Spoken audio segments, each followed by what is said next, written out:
It is a delight for me to be back here. I've been incredibly impressed by what the Association for Safer Drug Policies has achieved, even when I met them 2 years ago and before, when I came and spoke to the membership once before then. You know, the work that you've done is amazing. You're delivering the goods. You know, I'm so honored to be working with Inna and Dag and the rest of the team. And, you know, look at that presentation you just had from Dag. That's just brilliant stuff. This is original, brilliant thinking, which I'd just like to make clear. I'm going to steal that. And it's going in the book. It's going in my next book. It's going in the next book. We're going to be talking about, I'm going to be talking about stimulant regulation.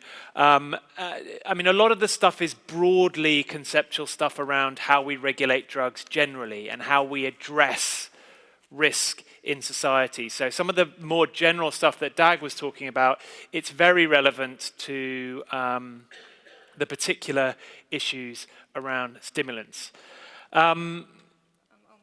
It's okay. If you don't know about Transform's a UK-based organisation, in many ways very similar to the Association for Safer Drug Policies. We do policy briefings, we do policy advocacy. We operate both in the UK and internationally.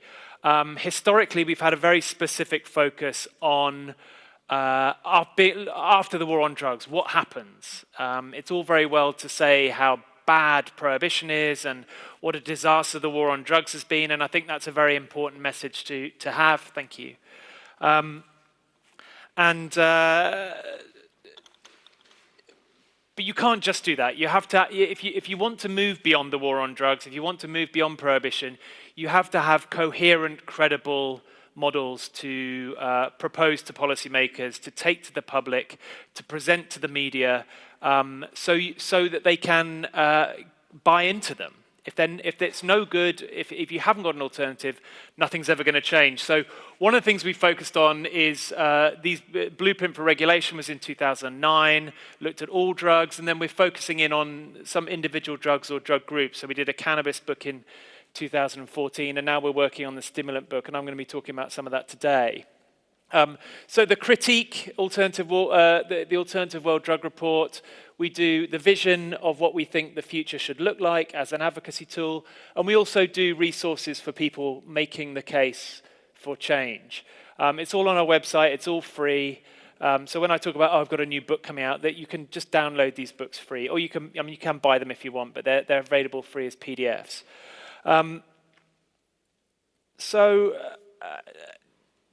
Drug risks are well understood, they're well documented, but it's very important to make the distinction between the harms of drugs, the intrinsic harms of drugs in terms of their toxicology and impact on certain behaviors, and the harms that are created or exacerbated by the legal and policy environment. All drug harms are filtered through policy and law. And changes in policy and law can change the public health outcomes and can change drug harms. There's an academic based in London called Professor Tim Rhodes, and he's written about a concept called the risk environment. There's a really great paper in IJDP which you can read, which is basically identifying the law and policy as one of the key structural drivers of drug-related risk, and it's a very important concept. Obviously, we can look at criminalization and prohibition historically, and they appear to have been, the evidence suggests that they're pretty ineffective at delivering what they're supposed to deliver. The aim is to reduce demand, reduce drug supply, maybe ultimately create a drug-free world. Clearly, that hasn't happened. Drug supply is more than easily meeting demand. Drug demand has not gone down. The size of drug markets has increased every year since prohibition has been in place. And more people are using drugs, and the public health impacts of that are increasing. But what it has been effective at doing is actually fueling a range of social and health harms. And I'm not going to get into the whole broader critique of the failings of the criminal justice paradigm. Today I'm going to focus on stimulants and public health harms, but we can't ignore, it's important not just to focus on public health, because drug policy influences a whole range of different thematic social policy areas. Prohibition, the war on drugs, has a profound effect on crime, corruption, and violence, not just in consumer countries, not just in Norway, but the cocaine that people are using in Norway, it comes from Latin America. It's having profound, the illegal production and supply of cocaine having profound effects in Colombia, in West Africa, transit routes, production areas, fueling crime, corruption, and violence, undermining development, undermining security, undermining institutions. It's a global issue. It's a global disaster. It's undermining human rights, issues around mass incarceration, the use of the death penalty, coerced treatment. There's a whole array of harms related to this. And there's environmental harms, deforestation in Colombia, and so on. I'm not going to dwell on that. If you want to look at that, there's the Alternative World Drug Report that I mentioned previously is a good starting point. Specifically on public health, we can see that a criminal justice approach has very specific impacts negative impacts on public health. It's not particularly effective at reducing use. It may have a marginal impact on reducing use, but criminalization seems to, if you look across countries and through time, changes in policy or differences in policy seem to have pretty marginal impacts in terms of a deterrent effect.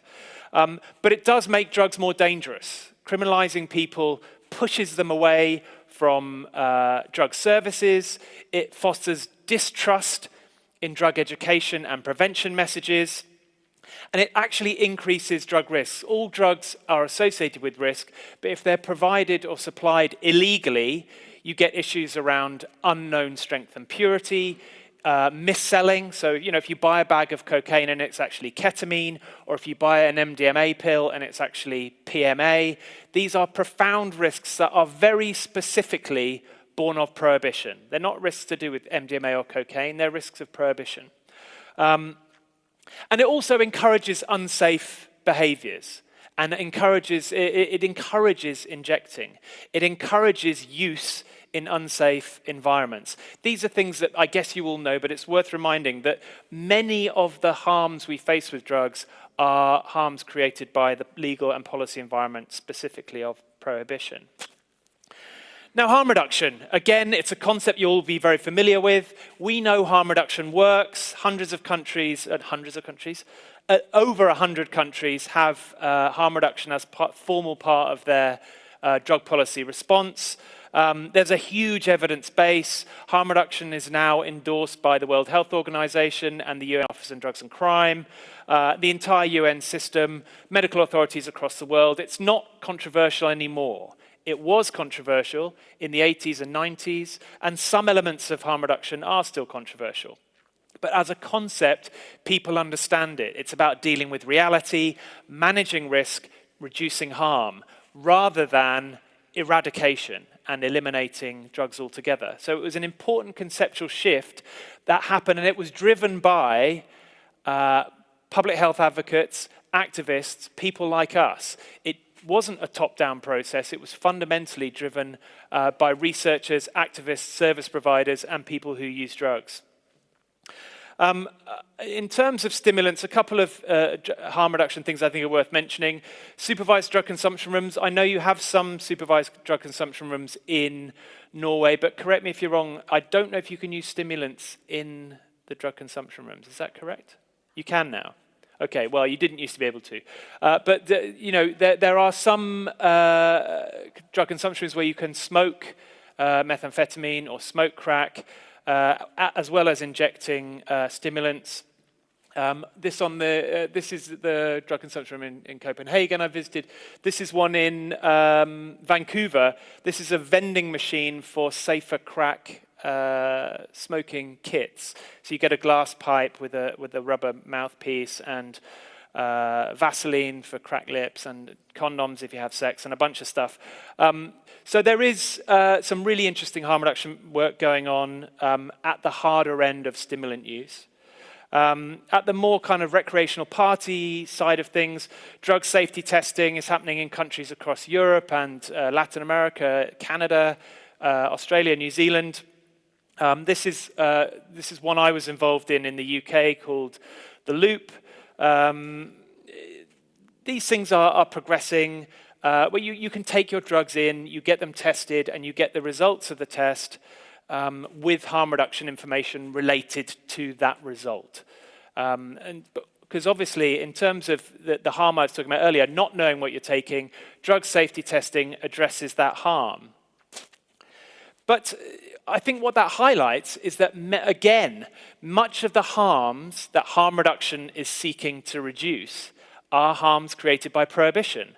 When I was working at the drug safety testing in the UK, no one ever bought a beer to have it tested because they'd bought it in the next tent along, and they knew what was in it. There was no question what was in it because it was a legal product.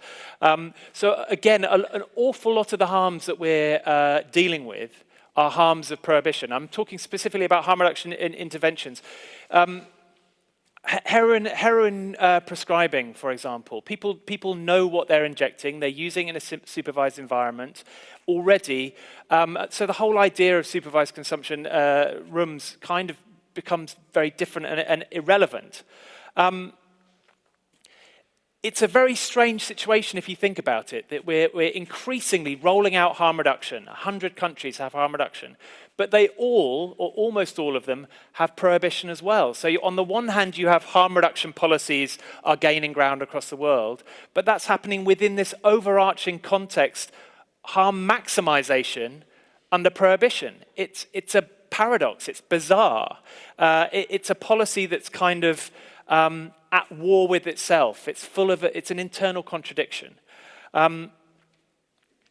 We need to look at some of these bigger pictures, the underlying structural drivers of risk and harm, specifically including prohibition. And regulation, I think, the argument for regulation, that it both facilitates harm reduction and it is harm reduction. This is an important message. Regulation is harm reduction. I was going to say some stuff about regulation, but I'm going to skip through that because I've only got 5 minutes and I want to get to the good stuff. If you want to read some of the more theoretical stuff about what regulation is, you can go and check out our books and resources on the website.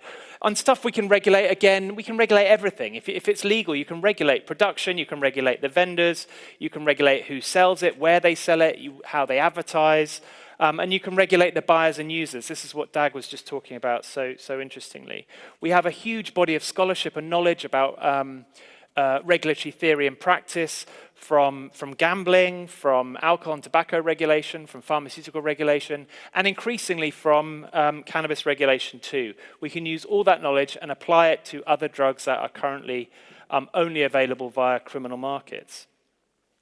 I'm not going to talk about 5 models of regulated availability because I haven't really got time to now, but this is something that we've made very clearly in a case we've made very clearly in our book, that there are different ways that you can make drugs available, and you would apply these different regulatory tools according to the particular risk of a drug. So prescription models for the most risky drugs, unlicensed sales for the least risky drugs, and there's a scale of different options in between. Why do we need to talk about stimulants in particular? I feel like stimulants is sort of a neglected area in drug policy. On the one hand, we have cannabis regulation. It's all happening. Lots of discussion about that. It's important. It's fascinating. At the other end, we have the opioid crisis. And a lot of conversation and panic and policy movement there. But in between these, somehow lost in the shadows between these twin spotlights of cannabis and opioids, there's stimulants. And I don't feel people are really talking about it or not talking about it enough. And yet it is a growing problem. Everyone talks about the fact there were 70,000 drug-related deaths in the US last year. Oh, look, it's the opioid crisis. Well, 12,000 of them were stimulant deaths. No one's really talking about that. In the UK, we've seen cocaine deaths go up 3-fold and 10-fold for MDMA deaths in the last 8 to 10 years. So this is a growing problem. that people, I feel, aren't really talking about it. We need to talk about it because it's difficult. These are difficult issues, and we have relatively few models to draw on with stimulants, so we need to start talking about it now if we're going to move forward. Just saying the war on drugs has failed, it's not good enough. We have to have concrete proposals. So just very briefly, on MDMA, I mean, the book that we're producing that's going to come out later in the year, we look at MDMA, we look at cocaine, and we look at amphetamines. 3 quite different stimulants. They have certain things in common, but there are differences, specifically around the specific risks associated with their use. Now, MDMA is certainly at the safer end of the spectrum in terms of risks. There are risks, but they're mostly acute risks to do with dosage and certain using behaviors. It's intrinsically self-limiting. MDMA is not really associated with dependency, and it doesn't lend itself to long-term compulsive use like cocaine and amphetamines can. So we've proposed a pharmacy sales model. So it would be a rationed model, and I think this is where I'm going to steal some of Dag's ideas. You would have licensed user, rationed amounts of sales from something, either a pharmacy or something like a pharmacy, where you have a trained individual acts as a gatekeeper, enforcing a regulatory regime, but also able to give advice on how to use safely. Cocaine is much more complicated because MDMA is just MDMA. Cocaine, we've got everything from the coca leaf, cocaine powder, and crack cocaine. Now, they're all cocaine, it's the same drug, but they're vastly different in terms of the risks associated with them. And one of the things I think is important to think about is that you would approach those in very different ways. Coca regulation, not really a problem. You could probably sell it very similarly to coca tea, is very like coffee or tea. Coca drinks perhaps are more like Red Bull or energy drinks. But cocaine powder is a very different beast. I think you'd have a rationed, licensed user pharmacy sales model for cocaine. But what about crack? Now, by the time you get to crack or injecting of cocaine, you're actually getting into very high levels of risk. We can't really see any retail model that you could have for crack. Instead, we think you'd have a harm reduction approach. You wouldn't criminalize people, but you would have things like supervised use, like the drug consumption rooms we've seen in Copenhagen. And I think this, if I can just have an extra minute, because I started a little bit late, it points towards this idea that we've called a risk availability gradient, and cocaine is quite a useful example of that. If you made coca products, maybe you could develop some new coca products like coca lozenges or sort of coca leaf snus, which are obviously popular in Norway. If you make those more available, and then you make the more dangerous preparations like cocaine powder and crack less available or even not available, you can start to tilt the market and patterns of use towards those safer products, those safer behaviors, and those safer using environments. Because one of the problems with prohibition is it does the exact opposite. See, it's easy to get cocaine or crack in Oslo. I guess, I don't know that for a fact. But certainly in London, it's very easy to get cocaine, incredibly easy to get cocaine, it's very easy to get crack, but if you try to get coca leaf, it's impossible. Now that's crazy. If you think about it, it's madness that you can only buy the most dangerous version of a drug. It's like going into a bar and only being able to buy, vodka or moonshine. I want a beer. Sorry, I've only got moonshine. Oh, okay, I want it. And so it's crazy. So prohibition does the exact opposite.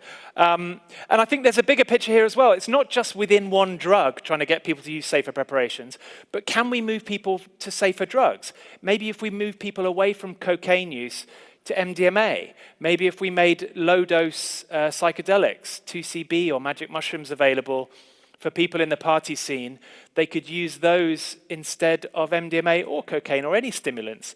They have quite stimulating effects. That people enjoy them in a party context, but they're much, much safer. So there is a bigger context outside of stimulants as well. So conclusions, very quickly. There's a lot I haven't talked about. There's a lot of detail. I haven't touched on amphetamines, stimulants in the workplace. So please take a look at the book when it comes out, and don't be cross with me because I haven't mentioned certain things.